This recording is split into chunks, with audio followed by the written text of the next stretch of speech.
کر دے تو کارکنوں سے میں ڈائریکٹ رابطے میں آ جاؤں. یہ میں کلپن آپ کو یہ بات کہہ رہی ہوں کہ میاں صاحب, اور یہ جو میں آپ کی ابھی ویڈیو بنا رہی ہوں یہ میں نے نواز صاحب کو بھیجی ہے, یہ میں نے خود بھیجی ہے. اور وہ بڑے خوش ہوتے ہیں, آگے سے واٹس ایپ پہ لکھتے بھی ہیں کہ بڑا جذبہ ہے ماشاءاللہ. یہ میں نے ان کو یہ ویڈیو بھیجی ہے, ان کو پتا ہے کہ میں آپ سے آج مل رہی ہوں, ان کا سلام بھی انہوں نے بھیجا ہے.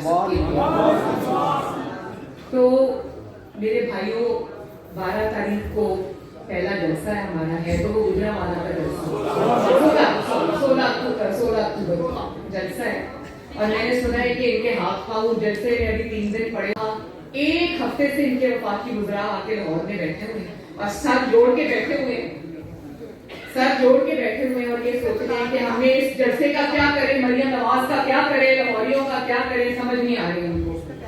تو اب انہوں نے رات کو یہ بیان جب دیا کہ جی ہم جلسہ نہیں روکیں گے, تو میں بڑی حیران ہوئی, کیونکہ اتنا بڑا دل تو ہے نہیں ان کا, اتنا تو ان کے اندر جگہ نہیں ہے, نہ ان کے اندر اتنا حوصلہ ہے.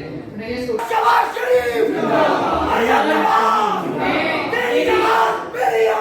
میں یہ بھی بتا دوں کہ ہمارا جو دشمن ہے نا, جس کا نام عمران خان ہے, میں اس کو مخالف کہنا چاہتی تھی لیکن وہ دشمنی پہ اتر آ گیا.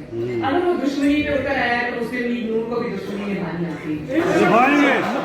تھپڑ کا جواب تھپڑ سے دینا آتا ہے. ہم پرامن لوگ ہیں اور ہم ہمیشہ پرامن ہی رہیں گے, لیکن اگر مسلم لیگ نون کے کارکنوں کو چھیڑا, اگر مسلم لیگ نون کے کارکنوں سے جنگ کی, تو مسلم لیگ نون کے کارکنوں سے بہترین جنگ تمہارے ساتھ نہیں کر سکتا. اور اب یہ فیصلہ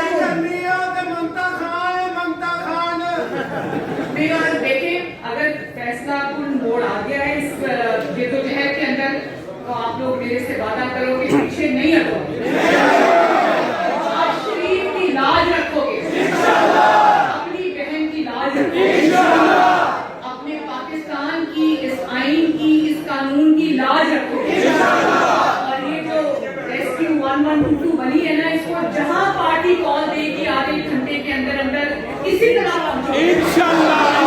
اگر آپ یہ میرے سے آج وعدہ کرتے ہو تو میں آپ سے وعدہ کرتی ہوں کہ اللہ کی فضل کے ساتھ, اس کی مدد کے ساتھ, اس کی نصرت کے ساتھ بات سمجھ سے. تو انہوں نے جلسوں کو کارنر میٹنگز پہ کریک ڈاؤن کرنا شروع کیا. کل میں نے دیکھا یہ ایک جگہ پہنچے اور میرا خیال ہے فوراً دستگیر صاحب کی کوئی کارنر میٹنگ تھی, وہاں انہوں نے کیا کیا, انہوں نے کرسیاں اٹھا لی, سارے ساؤنڈ سسٹم اٹھا کے لے گئے, لوگ زمین پہ بیٹھ گئے, انہوں نے کہا ہم نہیں جائیں گے. اس کے بعد مجھے صبح فوراً دستگیر صاحب نے بتایا کہ پکڑ دھکڑ کنٹینرز کی شروع ہو گئی اور داخلی اور خارجی راستوں پہ جگہ جگہ کنٹینرز کو وہ کھڑا کر رہے ہیں. تو کیا یہ نہیں جانتے کہ مسلم لیگ نون کے کارکن کے اندر اور عوام کے اندر اتنی طاقت ہے, وہ کنٹینر میں وہ تو دیوار گرا دیں گے.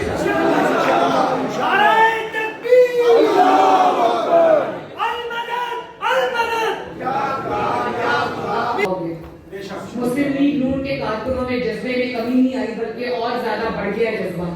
تو اب یہ سوچ رہے ہیں کہ ڈرامہ بازی کریں اور ٹی وی پہ ہم یہ کہیں کہ ہم نے اجازت دی ہے, اور ویسے ہم نیچے سے اپوزٹ جو ہماری ایڈمنسٹریشن ہے پولیس ہے اس کو استعمال کریں اور راستوں کو بند کریں, کارکنوں کو گھروں سے اٹھائیں, ان کی لسٹیں بنائیں. اب مجھے پتا چلا کہ کل گجرانوالہ کے اندر انہوں نے وہ جو کارنر میٹنگز, آپ کو پتا ہے کہ گجرانوالہ میں پہلی دفعہ ایسا ہوا ہے کہ جو کارنر میٹنگز ہیں انہوں نے جلسوں کا رخ کو بنا لیا, وہ شیپ جلسوں کی نظر آتی ہے.